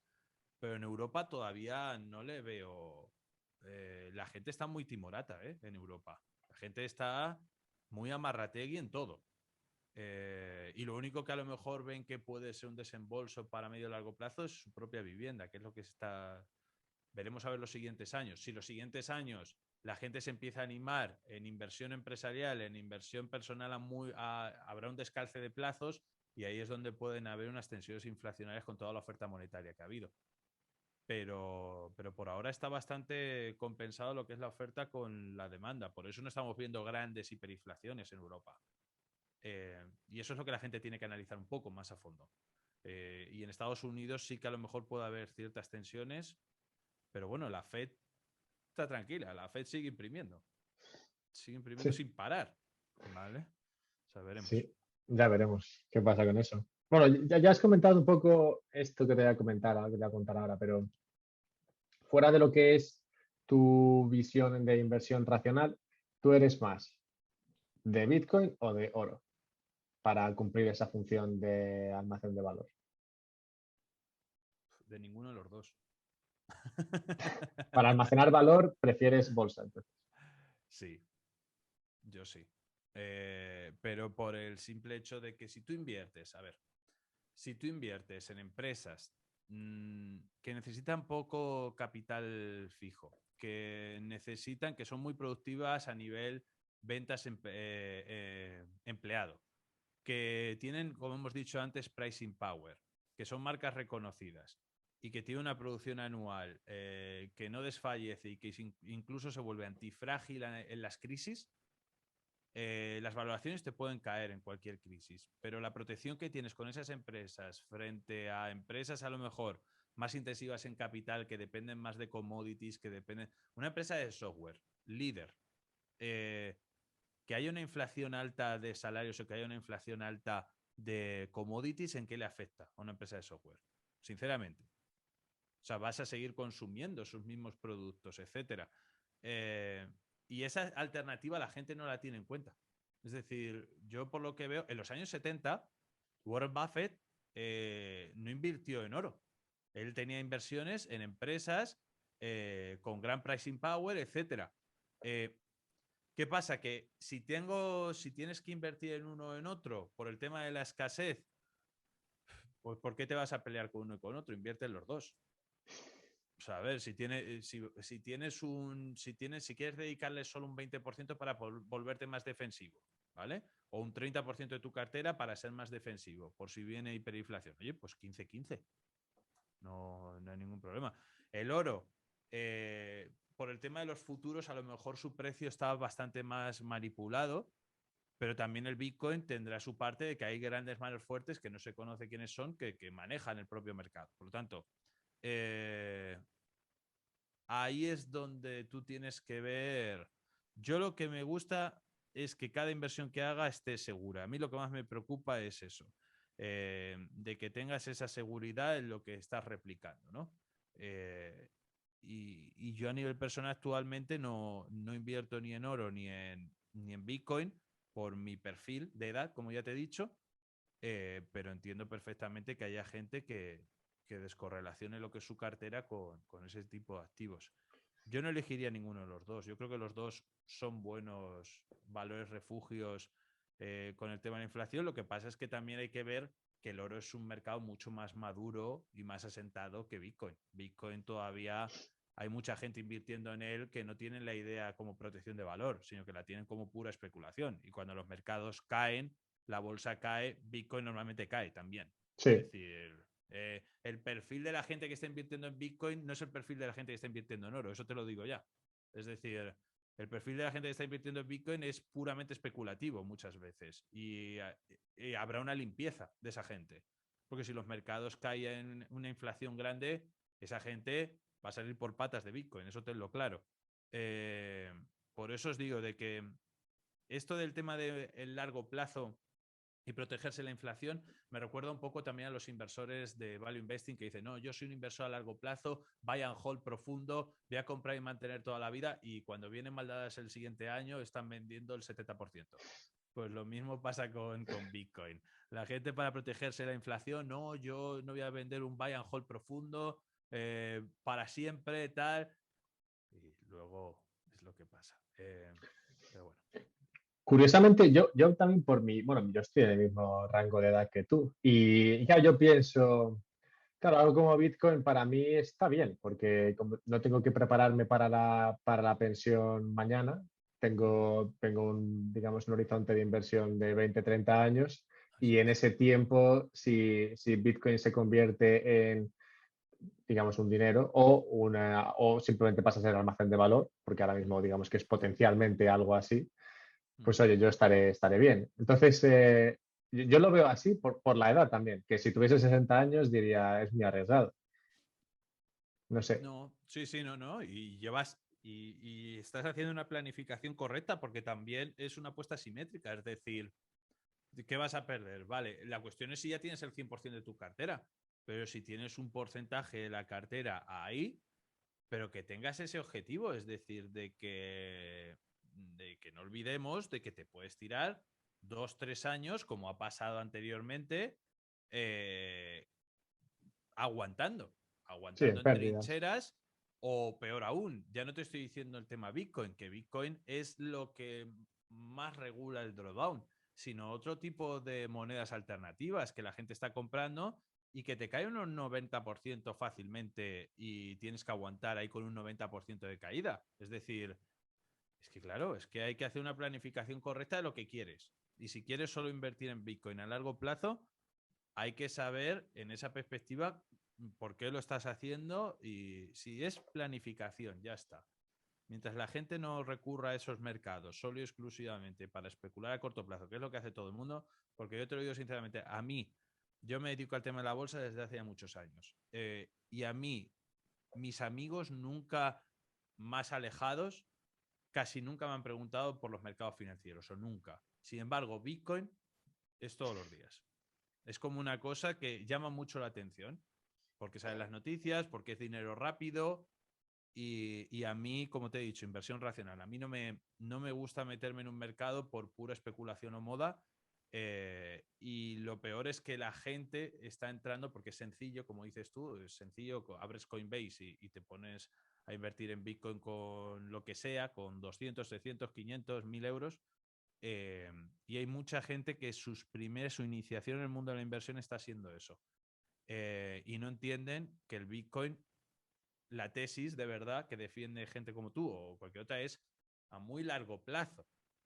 Pero es que los que se están metiendo ahí es para como si le estuvieran echando a B365. ¿Vale? Es como, es como vamos a ver si duplico o triplico como me han dicho en la tele. No. A ver, con cabeza, ¿no? Hay que mirar las cosas con perspectiva. Sobre la planificación, y para ir terminando ya, el otro día comentaste un tweet, bueno, pusiste un tweet y lo quiero leer para ponerlo bien. Tenía que ver con la planificación y decías, la planificación del conocimiento, y decías, es importante aprender nuevas cosas cada día, pero es vital estructurarlas para llevar ese conocimiento a la acción. Muchas veces tendemos a divagar en conocimientos desperdigados con los que, si no planificamos antes, serán puro ruido en nuestra cabeza y nos darán ansiedad. Este, sí, esto de la planificación, como dices, es muy importante. Y en este tweet, claro, cuando yo leí este tweet, me pregunté, claro, que aquí, bueno, a mí se me plantea una paradoja, y es que, claro, tú cuando estás planificando y aprendiendo cosas, hasta que no las aprendes, no sabes muy bien dónde ponerlas. O sea, es a base de aprender como tú vas, digamos, consiguiendo piezas del puzzle que luego te permiten crear una estructura más clara en tu cabeza. Entonces, supongo que de alguna manera supongo a lo que te referías, ¿no? El aprender, el asentar y luego ya estructurar, ¿no? No sé. Claro, es que hay gente que le encanta aprender por aprender. Es decir, a mucha gente. Por ejemplo, si me escuchara Charlie Munger, me metería un guantazo. Es decir, Charlie Munger, por ejemplo, es una persona multidisciplinar con 20.000 modelos mentales en los que todos los congenian. Y si de repente te pones a estudiar filosofía, como biología, como de repente te pones a estudiar historia grecorromana, como que de repente te pones a estudiar idiomas y otro poco de economía y todo lo juntas y tienes mapas mentales para poder llevar a cabo una evolución personal, etcétera. Yo me he dado cuenta y escribí ese tweet porque son reflexiones que me vienen de vez en cuando, pero yo pienso una cosa, vamos a ver. Tú eh, tienes que realizar una acción, que la acción es que adquirir ese conocimiento. Para llevar esa acción tiene un fin. ¿El fin tuyo cuál es? ¿Qué estás buscando? Vale, pues el fin es que quiero ser más libre financieramente hablando. Vale, pues si quieres ser más libre financieramente hablando, tendrás que adquirir XXXXX conocimientos. Por lo tanto, empieza a trabajar esas partes y a partir de ahí ves poco a poco, ciñéndote a cuáles son, con prueba y error, tus objetivos finales para llegar a ese fin, ¿no? Pero la gente, yo veo que mete bandazos. O sea, como que muchas veces, y a mí me ha pasado también, que la gente de repente me viene y me dice, no, ahora me he leído un libro de indexación, mañana me leo un libro de cartera permanente, pasado me leo un libro de contabilidad, al otro de análisis técnico y al otro me leo un libro sobre psicología financiera. Y al otro, pues yo qué sé, de Monchi, el libro este del gestor del Sevilla, ¿no? Claro, hasta cierto punto está bien, pero tú tienes un tiempo finito. Es decir, y tienes unas ganas y un esfuerzo finito. Es decir, cuando tú, eso con 20, 22 años, 23, si te gusta mucho leer, vas con muchas ganas. Pero cuando ya llegas a los 30, 30 y tantos, o incluso si llegas a tener familia, etcétera, tu tiempo se va reduciendo cada vez más. Por lo tanto, tú tienes que ver cuáles son tus objetivos y leer lo que... Y muchas veces va a llegar... Otra de las cosas que yo le recomiendo a la gente, o que a mí me ha servido, yo no tengo por qué recomendar porque no soy nadie para recomendarle a nadie, pero a mí lo que me ha servido es leer, pero leer siempre, continuamente, adquirir conocimientos sobre las temáticas o los objetivos que yo quiero aprender, pero no, si el libro no te aporta valor o no te ayuda, no pasa nada. O sea, ya has adquirido un conocimiento X, el que sea, ya está, y pasas a otro. Es decir, la gente, otra de las cosas que pierden muchas veces el tiempo es en acabar ciertos libros que le dan un desazón tan grande que no dejan de leer otro Y no mucho avanzan. tiempo Sí. y no avanzan, no avanzan. Yo creo que tenemos un tiempo finito, que no quiero crear ansiedad a la gente, pero que tenemos un tiempo finito de ganas para poder leer y que muchas veces pasar a la acción es lo más importante, ¿no? Y yo, una de las cosas que a los alumnos les digo es que está muy bonito el tema de ser el más listo en todas las materias, pero va a ser imposible que seas más listo en todas las materias y tienes que ser muy pragmático. Y lo que aprendas, llevarlo a la acción cuanto antes y que te repercuta a ti, profesionalmente, financieramente hablando o emocionalmente hablando, ¿no? Y por eso yo soy muy partidario de hacer una planificación antes, de decir, vale, yo quiero aprender a invertir a largo plazo porque sé que el interés compuesto me va a ayudar a llegar a mis objetivos mucho antes y voy a tener una jubilación mejor para el futuro. ¿Vale? Pues si tienes ese tu objetivo, pues ponte a leer sobre inversiones, sobre análisis de la contabilidad, sobre sesgos emocionales, etcétera.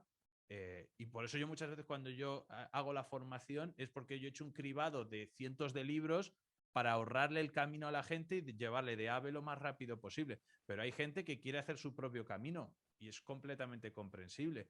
Pues ya está, pero planifícatelo bien, ¿no? Porque si no puedes estar la parálisis del conocimiento, que tú puedes estar ahí leyendo sobre muchos temas, pero luego no llegas a actuar nunca, ¿no? Eres Sí. como el más letrado, pero el más letrado sin tomar acción en ningún momento. Y personalmente yo me he dado cuenta que planificándolo tomas acción antes. Pero bueno, mi punto Sí, de vista. es verdad que nunca estás preparado. Siempre te falta ese algo que hay que contar con ello. Siempre falta algo. Lo Y mejor que es no, y que lanzarse y no empezar. estás, y que no estás tomando los conocimientos necesarios para tomar acción, porque estás divagando, abriendo como 8 o 9 melones diferentes, y cada uno tiene una profundidad tan grande que te entra tal ansiedad que lo dejas. O sea, si de Sí, repente tú ahora mismo quieres saber todo del análisis técnico, quieres saber todo del análisis fundamental, quieres saber todo de idiomas y quieres saber todo de... Claro, sí, eso no también puedes. ayuda el empezar a caminar y cuando tienes un problema, leer sobre ese problema. En lugar de leer Y sobre que todos muchas los veces a lo mejor en la problemas. lectura no encuentras nada. O sea, a mí ya me ha llegado un punto en el que hay ciertos niveles que yo ya compro libros en Estados Unidos de ciertas cosas, y mira que yo no soy un hacha en los idiomas, ni mucho menos, pero me he hecho el sobreesfuerzo por encontrar más información de algo que no encontraba en los libros traducidos en castellano y tal. Y te das cuenta que ya llegas a un nivel en ciertos conocimientos en los que ya no hay libros para ti. Hay otras cosas, hay, como has dicho, charlas, vídeos en YouTube, cursos, otra cosa. Pero es lo que te digo, cuando tú tienes una planificación que tienes que llegar a un nivel, a una cosa exclusiva, yo soy como un perro que agarra y no suelta, ¿no? Es como decir, hasta que no lo consiga, pero claro, vas a pasar por ciertas evoluciones, vas a empezar con los libros, esos libros se te van a quedar pequeños, vas a seguir evolucionando, evolucionando, evolucionando hasta que ya has dominado esa materia. Vale, pues has dominado esa materia, has conseguido tu objetivo. Pues empiezas con otra. Pero si no haces esa planificación, no dominas nada, sabes de todo mucho y sí, puedes ganar el trivial, pero en tu, ¿sabes? En tu día a día hay que ser más pragmáticos. Ese es mi punto de vista, que a lo mejor soy muy talibán de eso, ¿eh? O sea, no... No, y está bien. Y además es tu punto de vista ahora, que vete a saber. Igual luego, según vas evolucionando, cambias, pero bueno, es importante Claro, tenerlo pero claro. a mí me hace gracia cuando Charlie Munger o Warren Buffett dicen, no, es que claro, nosotros leemos sobre todo, ya claro, ya cuando tienes una máquina compounding como es Berkshire Hathaway, en las que tienes miles de millones y en la que ahora te puedes dedicar a jugar al Age of Empires o al solitario, como se dedica Buffett durante eh, todo el día. ¿Por qué? Porque Sí, ya tiene una máquina compounding al lado suyo que le está generando. Claro, si yo tengo mi máquina compounding creada y se está reinvirtiendo ese dinero y yo sé que a los 40, 50 años lo más seguro es que tenga bastante menos ansiedad que ahora. ¿Por qué? Porque la máquina compounding ya la he creado y ya te ha generado esas plusvalías para tú estar cada vez más tranquilo. Y esa es mi idea. Si mi idea en verdad es todo lo que hago es para tener mayor tiempo, mayor tranquilidad, mayor conocimiento, esa libertad, ¿no? De poder decir, hago lo que me dé la gana cuando me dé la gana, ¿no? Y eso se consigue pues trabajándolo antes y creándote esa máquina al principio. y en su caso, en el de Charlie Warren, no solo es la máquina, en este caso, la que les da la inversión, que les da tranquilidad, la que les permite avanzar más, sino que también el hecho de llevar 90 años leyendo cosas también les permite ahora avanzar mucho Conocimiento más rápido. compuesto. Claro, Es un claro. conocimiento compuesto. O sea, igual Ahora que ya con el aprender es más interés, fácil, es con sí. el conocimiento, es lo mismo. Aprender es más fácil. Cuando has aprendido más cosas, luego ya hay muchos bloques que son lo mismo, son la base de lo mismo y sí, te entra todo más fácilmente.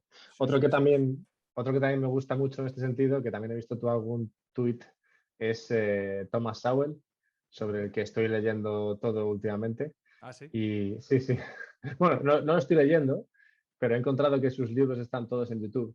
Así que me los pongo. Y oye, estoy encantado con Thomas Sowell. ¿Tú qué opinión o qué te gusta de... Pues es que no he profundizado demasiado. A mí me gustó mucho esa frase y por eso la puse, porque tampoco he profundizado mucho. Me decían que había Trump que le apoyaba a Thomas Sowell y tal, pero es lo que me escribían por los comentarios cuando la publiqué. Pero a mí es que esa frase yo la leí en su momento y dije, joder, qué razón lleva. O sea, que la frase, por si la gente que Sí, no voy a buscarla. La tengo aquí delante, la leo. la tienes. Sí, léela. Si votas por políticos que prometen darte cosas quitándole el dinero a otros, no tendrás derecho a quejarte cuando te quiten tu dinero y se lo den a otros, incluyendo a ellos mismos. Yo, es uno de los debates que estoy teniendo mucho, espero no meterme en berenjenales, ahora hablando de todo esto, pero es un debate que estoy teniendo mucho con mis amigos ahora, que nos estamos volviendo más profundos en algunas cosas. Les llevo yo a niveles más profundos a veces que no les Sí, gusta demasiado, ya. pero estábamos hablando del tema de si te debería de preocupar de verdad lo que es a nivel político, ¿no? Lo que está pasando y entender un poco más allá lo que está pasando. Eh, yo estaba hablando, y lo estoy hablando también con los alumnos, profundizando mucho en que las libertades individuales cada vez se ven más amenazadas, yo pienso. Pienso que actualmente en Europa estamos a una sobredimensión del Estado enorme y cada vez mayor. Y después de la pandemia va cogiendo cada vez más visos, ¿no? Y en Asia la influencia ya del Partido Comunista Chino es palpable. Claro, puede ser de izquierdas, puede ser de derechas, pero todo el mundo coincidimos en que tienes que dejar una libertad, una prosperidad al individuo, ¿no? Y lo que me estoy haciendo una idea es que se está empezando a recortar, de que tenemos la vida muy solucionada que no vivimos peor que nuestras anteriores generaciones, pero que sin embargo nuestras libertades a nivel individual cada vez están más mermadas, ¿no? Tanto a nivel de redes sociales, de que nos tienen monitoreados por todos lados, conocen todo de nosotros, como también a nivel económico, de que a través de cada vez más impuestos te tienen más sometido en todos los puntos. Yo comparamos ahora mismo los impuestos que pagaba mi abuelo con los impuestos que pago yo y no tienen ni comparación. Lo tercero es el tema de que también la función empresarial se está, a ver cómo lo digo de manera sencilla, pero se está dilapidando. Es decir, a la función empresarial se le está sometiendo y están grandes actores a nivel grandes empresas multinacionales que cada vez se están ocupando más y que esos pequeños medianos empresarios están perdiendo una gran oportunidad de prosperar a nivel económico, ¿no?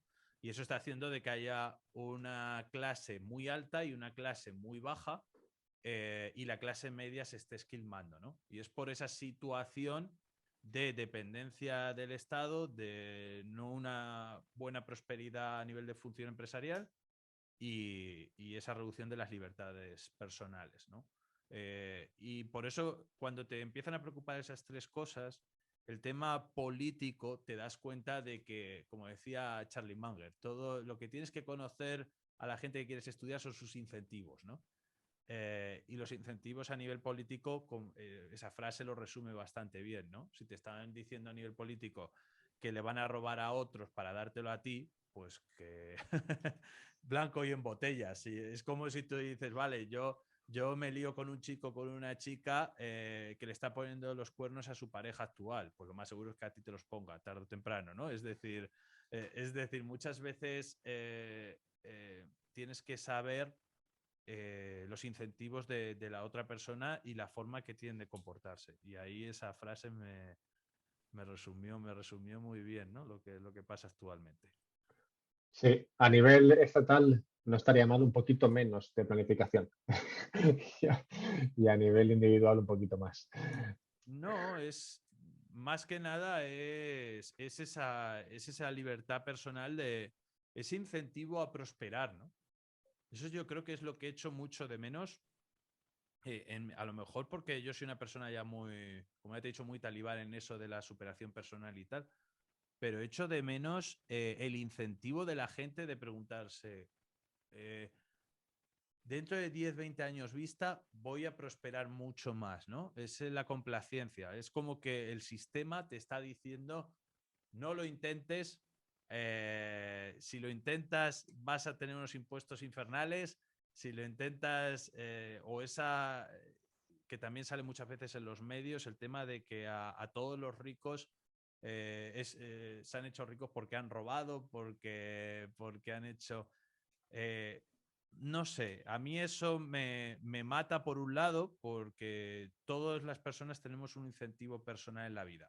El que sea, puede ser emocional, puede ser económico, puede ser que sea.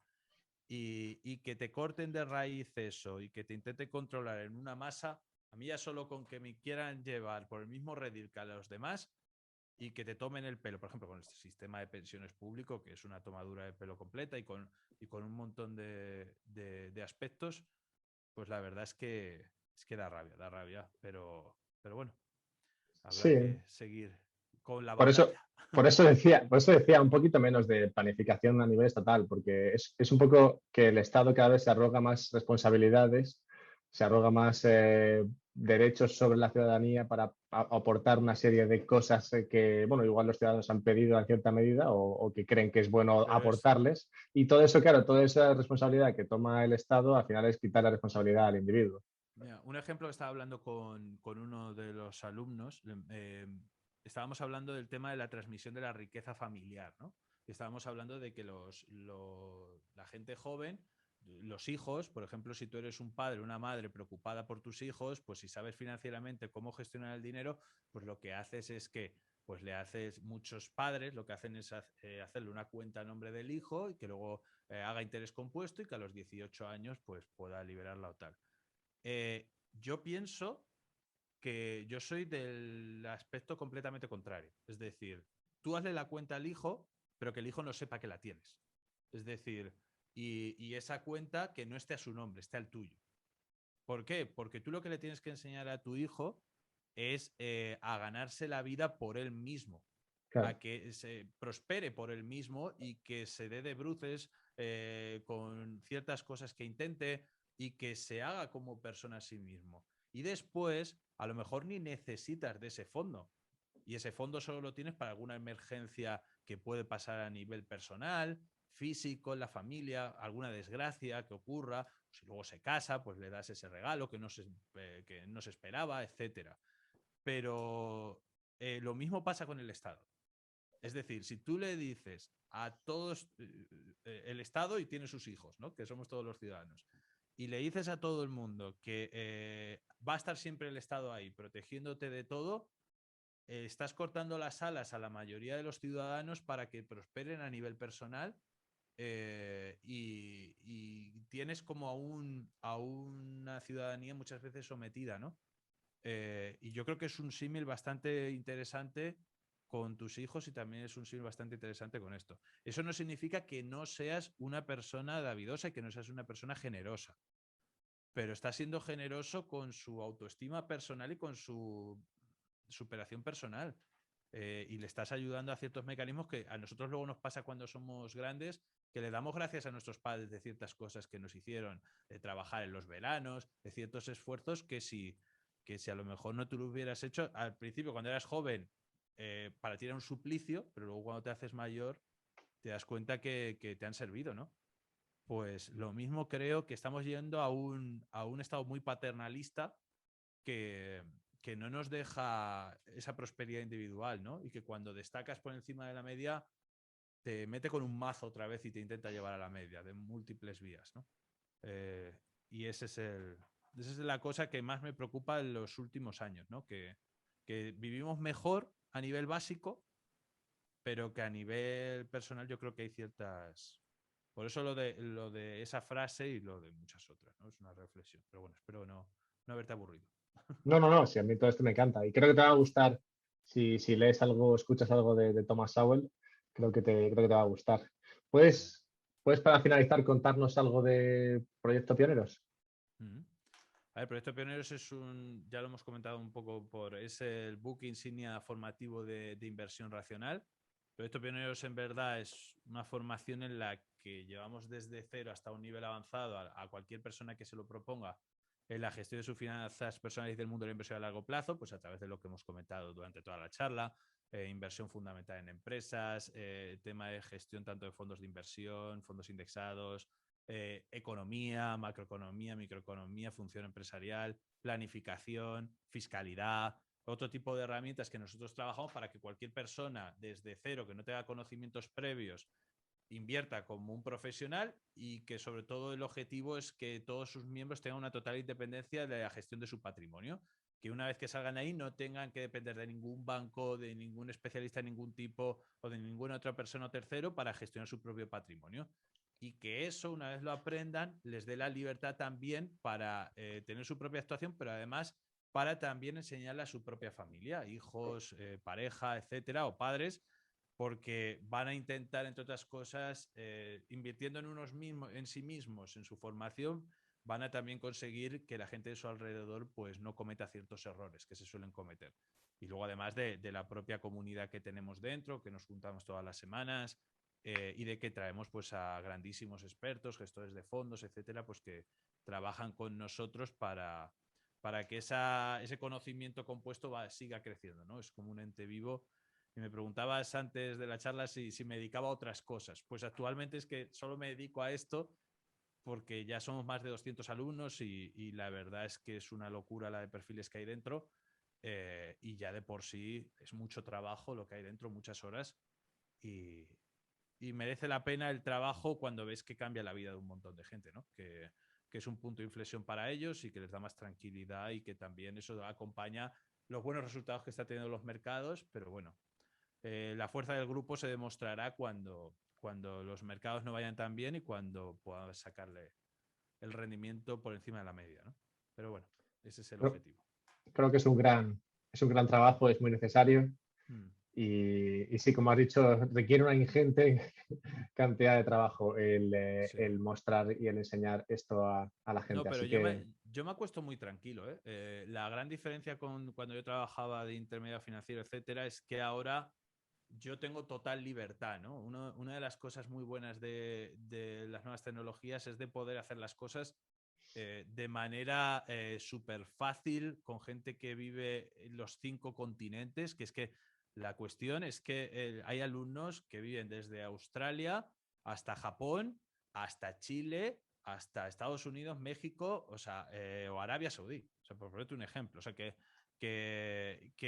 claro que, y la propia España, pero lo que quiero decir es que muchas veces las nuevas tecnologías nos han dado este espacio en el que no tengo que financiarlo con ninguna entidad financiera, sino que se financia con sus propios alumnos y que creas un grupo, una comunidad muy fuerte que trae consigo también unos beneficios indirectos muy grandes, ¿no? Para todos los miembros. Y esa es la clave. dejaré enlaces a todo esto que has Genial. comentado para que la gente lo pueda explorar. Te lo agradezco. Y, y nada, muchas gracias. Espero que la gente se siga interesando por la inversión racional, pues es importante. Como hemos dicho antes, es posiblemente el camino más sencillo hacia, no ya la libertad financiera, pero al menos sí la tranquilidad financiera.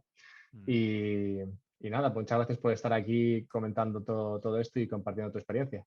Nada, un placer. Y se me ha hecho corto. Eso es bueno. Hemos tocado muchos temas. Sí, sí. Eso siempre lo hace más dinámico. Muchas gracias, Luis. Nada, gracias a ti.